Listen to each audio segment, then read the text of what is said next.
ജെറീക്കോയിൽ നിന്നും ഇസ്രായേൽക്കാർ ഹായിലേക്ക് നീങ്ങി.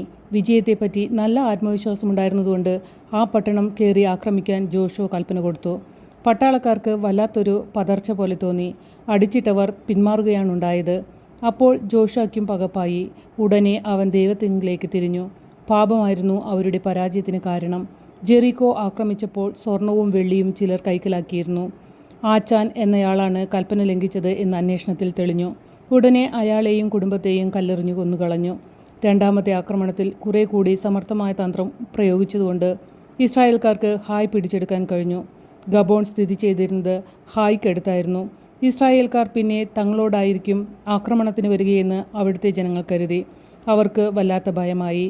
3 ഗബോൺകാർ ജോഷുവയെ പറ്റിക്കാൻ വേണ്ടി അടുത്തു വന്നു. അലഞ്ഞു നടക്കുന്നവർ എന്ന മട്ടിലായിരുന്നു അവരുടെ വരവ്. അവർ ജോഷുവയുടെ അടുക്കലെത്തി പറഞ്ഞു, ഇവിടെ അടുത്തു വന്ന് താമസമാക്കിയിട്ടുള്ളവരാണ് ഞങ്ങൾ. ഞങ്ങളെയോ ഞങ്ങളുടെ ആളുകളെയോ ഉപദ്രവിക്കുകയില്ലെന്ന് ഞങ്ങൾക്ക് വാക്ക് തരണം. വാക്ക് കൊടുത്തു കഴിഞ്ഞപ്പോൾ തങ്ങൾ ആരാണെന്ന് അവർ തുറന്നു പറഞ്ഞു. അവർ ഗബോൺകാരായിരുന്നു. ജോഷുവ കോപാക്രാന്തനായി. എങ്കിലും അദ്ദേഹം വാക്കുപാലിച്ചു. പക്ഷേ ആ ജനത മുഴുവൻ ഇസ്രായേൽക്കാർക്ക് എന്നെന്നും വേലക്കാരായിരിക്കുമെന്ന കരാറുണ്ടാക്കി. പിന്നെ എന്നും അങ്ങനെ കഴിഞ്ഞുകൂടി. അന്ന് ചെറുതും വലുതുമായ സംസ്ഥാനങ്ങൾ ഉൾപ്പെട്ട ഒരു പ്രദേശമായിരുന്നു കാനാൻ. ഓരോ സംസ്ഥാനത്തിനുമുണ്ടായിരുന്നു പ്രത്യേകം രാജാക്കന്മാർ. അവർ തമ്മിൽ എന്നും വഴക്കായിരുന്നു.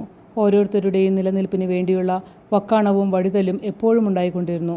ഏതാനും സംസ്ഥാനങ്ങൾ ഒന്നിച്ചായിരിക്കും ചിലപ്പോൾ. അവർ അതുപോലെ ഒന്നിച്ചു നിൽക്കുന്ന സംസ്ഥാനത്തോടായി പൊരുതും.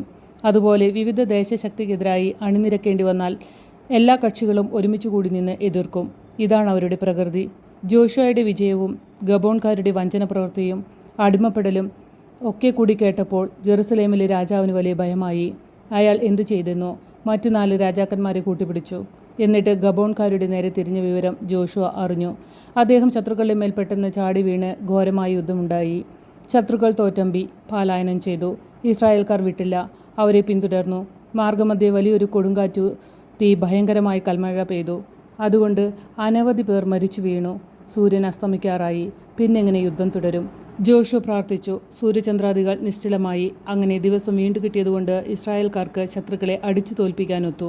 ഈ യുദ്ധത്തിന് ശേഷം ജോഷുവ പാലസ്തീൻ മുഴുവൻ പിടിച്ചടക്കി. അങ്ങനെ വാഗ്ദാനം ചെയ്യപ്പെട്ട ദേശം മുഴുവൻ ഇസ്രായേൽ ജനതയ്ക്കായപ്പോൾ ഇനി ഇത് ഓരോ ഗോത്രക്കാർക്കും വീതിക്കേണ്ട സമയമായി എന്ന് ജോഷുവ തീരുമാനിച്ചു.